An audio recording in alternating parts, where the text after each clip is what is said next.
Isra Mi'raj? Ada yang tahu pengertiannya, definisinya? Isra adalah perjalanan Nabi, ya, dari Masjidil Haram menuju Masjidil Aqsa, ya. Kemudian apa itu Mi'raj? Mi'raj adalah perjalanan Nabi dari Masjidil Aqsa menuju Sidratul Muntaha, ya. Oke. Bapak akan menceritakan sedikit kisah tentang Isra Mi'raj, ya. Sebelum peristiwa Isra Mi'raj terjadi, Nabi Muhammad mengalami berbagai macam kesedihan, ya. Pada tahun itu dinamakan dengan Amul Huzni, yaitu tahun kesedihan. Kenapa dinamakan Amul Huzni? Ada yang tahu? Karena pada tahun itu Nabi Muhammad ditinggal oleh istri tercinta. Siapa istrinya? Siti Khadijah, ya. Siapa yang di sini yang sudah pernah ditinggal oleh orang yang dicintai? Nah, ya. Kita semua pasti akan mengalami kejadian seperti Nabi, ya, yaitu ditinggal mati orang yang dicintai, ya. Kemudian selain istri, Nabi juga ditinggal oleh pamannya yang selalu, terima kasih, yang selalu membela beliau, ya, yang selalu melindungi beliau dari gangguan kaum apa? Kaum Quraisy, kaum kafir Quraisy, ya. Jadi pada tahun itu dua orang yang dicintai Nabi meninggal dunia, maka dinamakan dengan tahun apa tadi?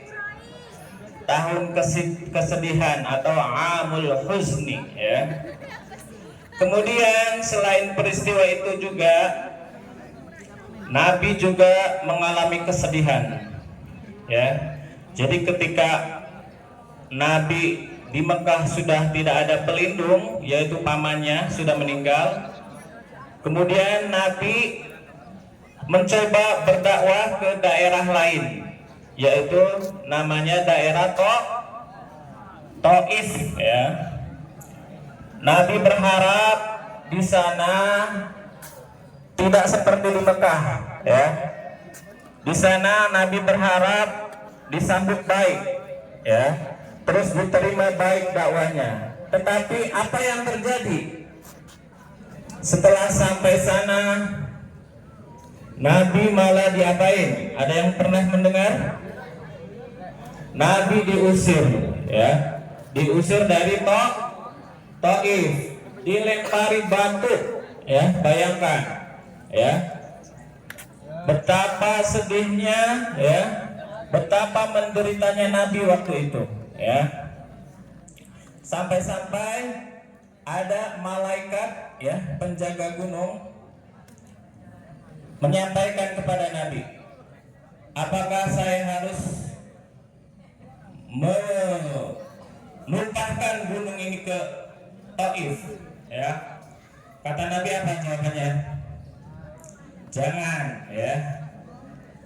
Terus Nabi mendoakan supaya keturunan dari orang-orang Taif mudah-mudahan ada yang masuk Islam. Kemudian doa itu terkabul, ya. Jadi sekarang sudah menjadi banyak yang masuk Islam. Itulah bedanya Nabi dengan nabi-nabi terdahulu, ya. Kalau nabi terdahulu itu langsung disiksa pada waktu itu juga, ya. Seperti Nabi Nuh, umatnya diapain? kena banjir ya dan lain sebagainya. Tapi umatnya Nabi Muhammad alhamdulillah ya, karena kesabaran beliau, keikhlasan beliau, jadi tidak langsung diazab pada waktu itu juga. Selanjutnya ya, nah dari peristiwa itu kemudian Allah menghibur Nabi dengan cara apa? Isra Mi'raj, yaitu memperjalankan ya. Jadi bukan nabinya yang aktif di sini, tetapi Allah. Ayatnya ada yang sudah pernah mendengar? Yang tadi dibaca ya. Subhanalladzi asra bi'abdihi lailan minal masjidil haram ilal masjidil aqsa alladzi barakna haulahu linuriyahu min ayatina innahu huwas samiul basir. Nah, itu ayatnya, dalilnya ya. Jadi kalau kalian nanti ditanya apa dalilnya Isra Mi'raj? Ayo, surat Al-Isra ayat 1 ya. Oke. Nah, dalam perjalanan itu Nabi sebelum perjalanan Nabi dibuka atau dibelah dadanya oleh malaikat Jibril, dibersihkan dadanya ya. Tempat setan yang ada di dalam hati dikeluarkan, dibersihkan dengan air Zam-Zam oleh malaikat Jibril ya, supaya bersih, supaya siap bertemu dengan Allah Subhanahu wa taala ya. Kemudian setelah dibersihkan, malaikat Jibril mendatangkan kendaraan. Apa itu kendaraannya? Buruk ya. Buruk itu apa? Jadi buruk itu binatang surga ya. Seperti kuda, tapi lebih kecil daripada kuda, lebih besar daripada kedelai. Keledai ya. Kalau kedelai mah kacang ya. Lebih besar dari keledai, lebih kecil daripada kuda. Nah, jadi ceritanya pada waktu itu Jibril ke surga melihat di sana banyak sekali buruk. Nah, ada satu buruk yang memisahkan diri. Ya, buruk ini menangis. Terus kata Jibril ditanya, kenapa kamu menangis? Saya sangat rindu dengan Nabi Muhammad, katanya. Nah, makanya buruk itulah yang dipilih Jibril untuk menemani beliau, menemani Nabi Muhammad menjalankan Isra Mi'raj ya. Kemudian setelah naik buruk, kemudian Nabi Muhammad berjalan atau menuju ke Masjidil Aqsa. Di sini ada beberapa peristiwa ya. Ada beberapa peristiwa. Yang pertama adalah Nabi Muhammad disuruh berhenti di suatu tempat. Nah, nanti kemudian tempat ini dinamakan dengan Madinah ya. Dengan Madinah. Terus kata Jibril, nanti kamu akan berhijrah ke tempat ini. Makanya di situ Nabi Muhammad disuruh berdoa sama malaikat Jibril ya.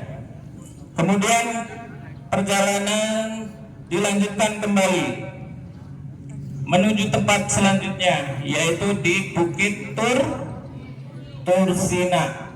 Ada yang pernah mendengar Bukit Tursina? Tempat itu adalah tempat di mana Nabi Musa mendapatkan wahyu dari Allah ya. Kemudian seperti tadi malaikat Jibril suruh berdoa di tempat itu. Selanjutnya dilanjutkan kembali di tempat selanjutnya, yaitu di Bethlehem ya. tempat Nabi Isa dilahirkan. Ya. Nah, kemudian di dalam perjalanan Nabi diperlihatkan suatu kaum, ya, di mana kaum ini menanam suatu pohon, kemudian pohon itu tumbuh dan berbuah, ya. Jadi hari itu menanam, hari itu memanen. Terus apa kata Jibril? Ini adalah perumpamaan orang-orang yang berbuat baik, ya. Orang-orang yang bersedekah di jalan Allah. Jadi kalau kita berbuat baik pasti akan mendapatkan balasan, ya. Bisa 10 atau 700 kali lipat, ya. Dalam surat Al-Zalzalah, فَمَنْ يَعْمَلْ مِثْقَالَ ذَرَّةٍ خَيْرًا يَرَهُ وَمَنْ يَعْمَلْ مِثْقَالَ ذَرَّةٍ شَرًّا يَرَهُ. Barang siapa yang berbuat baik walaupun sekecil biji zarah, maka dia akan mendapatkan balasan. Sebaliknya, barang siapa yang berbuat jelek sedikit pun, ya, sebesar biji zarah, dia akan mendapatkan balasan. Jadi kita kalau berbuat baik jangan takut, ya. Pasti dicatat sama malaikat. Makanya jangan bosan-bosan untuk berbuat baik. Kalau ada temannya berbuat yang tidak baik, kita harus mengingatkan. Wa tawasau bil haq wa tawasau bis sabr, ya. Saling menasehati dalam hal kesabaran dan saling menasehati dalam hal kebenaran. Kemudian Nabi juga diperlihatkan, ya, ada kaum yang memakan buah zakum. Ada yang tahu buah zakum? Buah berduri, ya. Terus ada yang memakan batu-batu dari neraka. Nah, apa kata Jibril? Ini adalah orang, ya, dari umat Nabi Muhammad yang enggan mengeluarkan zakat. Nah, nanti kalau kalian ditakdirkan menjadi orang kaya, amin, jangan lupa untuk mengeluarkan zakatnya, ya. Selanjutnya Nabi juga dilihatkan ada suatu kaum membenturkan kepalanya ke batu, ya, membenturkan kepalanya ke batu sampai kepalanya itu pecah, ya. Kemudian apa kata Jibril? Ini ibarat orang yang suka meninggalkan sholat, ya, suka malas mengerjakan sholat. Nah, itu, ya, ibaratnya. Jadi kepalanya dibentur-benturkan ke batu sampai pecah. Kalau sudah pecah, berubah lagi menjadi kepala, sampai seterusnya kayak gitu. Nah, itu adalah balasan bagi apa? Orang yang meninggalkan sholat, orang yang malas, ya, mengerjakan sholat, orang yang mengakhiri, ya, jadi diakhir-akhiri sholatnya tuh, nggak di awal waktu. Nah, itu balasannya. Dan masih banyak lagi, ya. Disingkat aja. Kemudian Nabi juga melewati bau yang sangat wangi, ya. Jadi ketika menuju Palestina atau Masjidil Aqsa, Nabi Muhammad mencium bau aroma yang sangat wangi. Terus ditanya kepada Jibril, bau apa ini Jibril? Terus Jibril menjawab, ini adalah bau dari Siti Masitoh dan anak-anaknya. Ya, ada yang pernah mendengar kisah Siti Masitoh? Jadi Siti Masitoh itu hidup pada zaman Raja Fir'aun, ya. Hidup pada zaman Raja Fir'aun.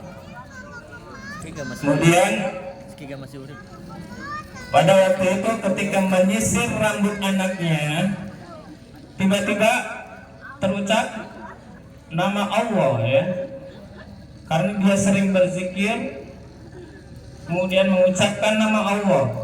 Kemudian anaknya itu bercerita kepada ayahnya.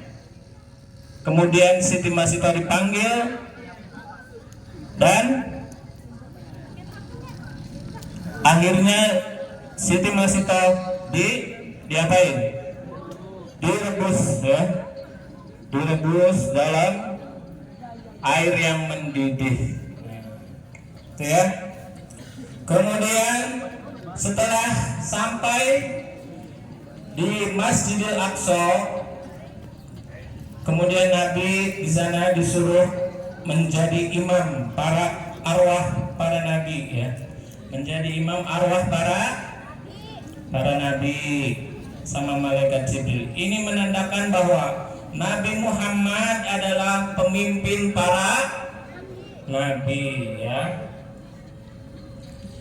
Selanjutnya setelah tiba di Masjidil Aqsa, kemudian dilanjutkan perjalanannya menuju Sidratul Muntaha ya. Kemudian di langit pertama Nabi Muhammad berjumpa dengan siapa? Nabi Adam ya. Nabi Muhammad berjumpa dengan Nabi Adam di langit pertama. Terus Nabi Adam menengok ke kanan, dia tertawa atau senyum ya. Menengok ke kiri, dia menangis. Terus dikatakan, kenapa seperti itu katanya? Tanya Nabi Muhammad. Terus Jibril menjawab, kalau Nabi Adam menengok ke kanan, dia melihat anak keturunan beliau yang ada di surga. Makanya dia tersenyum atau tertawa. Kalau menengok ke kiri, dia melihat keturunan beliau yang ada di neraka. Ya. Kalian mau menangis atau tertawa? Ya. Jadi kalau mau Nabi Adam tersenyum kepada kalian, apa yang harus dilakukan? Melakukan kebaikan-kebaikan supaya kita masuk surga. Kemudian di langit yang kedua Nabi berjumpa dengan siapa? Nabi Isa dan Nabi Yahya ya. Apa hikmahnya berjumpa dengan Nabi Isa dan Nabi Yahya? Seolah-olah Allah ingin mengatakan bahwa Nabi Isa itu dirongrong sama kaumnya ya. Sama siapa? Kaum Yahudi ya. Sama kaum Yahudi. Nanti Nabi Muhammad juga akan dirongrong oleh kaum Yahudi seperti yang terjadi pada Nabi Isa dan Nabi Yahya.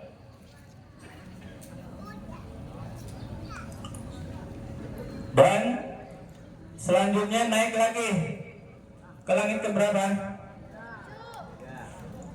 Langit ketiga.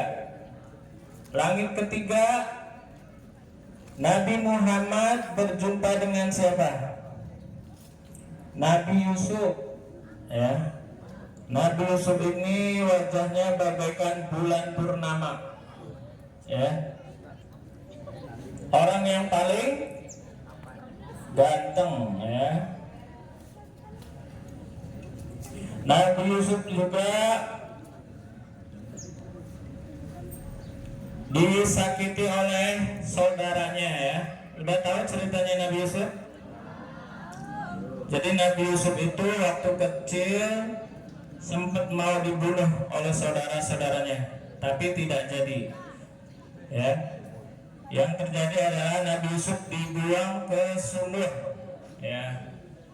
Ini menandakan bahwa Nabi Muhammad juga nanti akan disakiti keluarganya. Siapa yang menyakiti Nabi dari keluarga? Abu Lahab. Abu Lahab itu paman beliau, ya. Tapi dia sering menyakiti hati Nabi, ya. Makanya dalam Al-Quran dikutuk, ya, dalam surat apa? Surat Al-Lahab. Oke. Selanjutnya naik lagi ke langit keempat, berjumpa dengan Nabi Idris, ya. Nabi Idris itu orang yang pertama kali bisa menulis, ya. Jadi jasa-jasa beliau itu sangat banyak untuk umat manusia. Yang pertama kali bisa menjahit itu Nabi Idris. Ini menandakan bahwa Nabi Idris itu diangkat oleh Allah ke langit keempat, ya, dinaikkan derajatnya oleh Allah. Terus kata malaikat Jibril, engkau juga nanti akan dinaikkan derajatnya oleh Allah, ya. Jadi Nabi Muhammad nanti akan dinaikkan derajatnya oleh Allah. Itu terbukti bahwa sekarang banyak sekali, ya, nama Nabi Muhammad, ya. Setiap kali azan disebutkan nama Nabi Muhammad, ya. Terus orang-orang Islam banyak yang memakai nama Nabi Muhammad. Nah, selanjutnya naik lagi langit keberapa? Berjumpa dengan Nabi Harun, ya. Nabi Harun itu saudaranya Nabi Musa. Nabi Harun itu sangat dicintai kaumnya. Nanti Nabi Muhammad juga akan sangat dicintai umatnya, ya. Dan Nabi Harun ini sangat lembut, ya. Kalau menyampaikan dakwah dengan kelembutan, makanya Allah menyuruh Nabi Muhammad untuk berdakwah dengan kelembutan. Selanjutnya di langit ke-6 Nabi Muhammad berjumpa dengan Nabi siapa? Nabi Musa, ya. Ini masih kuda panas, ya. Kita percepat aja, ya. Dan yang ke-7 adalah berjumpa dengan Nabi Ibrahim. Nah, Nabi Ibrahim ini sangat mirip dengan Nabi Muhammad, ya. Di sana Nabi Ibrahim lagi duduk di Baitul Makmur, Ka'bahnya malaikat, ya. Kalau kita Ka'bahnya di mana? Di Mekah. Kalau malaikat di Baitul Makmur di langit ke-7, ya. Kemudian setelah langit ke-7 naik lagi ke Sidratul Muntaha, tempat yang paling tinggi, ya, di dunia. Tempat yang paling tinggi yang bisa dijangkau oleh makhluk itu namanya Sidratul Muntaha. Kemudian Nabi Muhammad berdialog dengan Allah, kemudian diabadikan di dalam sholat. At-tahiyatul mubarakatus salawatut thayyibatul lillah. Nah, itu dialog antara Nabi Muhammad dan Allah. Mungkin itu saja, ya. Intinya apa yang didapat dari Isra Mi'raj? Oleh-oleh salat. Hari ini siapa yang sholat subuh? Angkat tangan. Yang sholat subuh. Ada beberapa, ya. Alhamdulillah. Ini yang belum sholat subuh, Bapak ingatkan kembali, ya. Dalam momentum Isra Mi'raj ini, mari kita semangat lagi untuk sholat, biar tidak tidak dibentur-bentur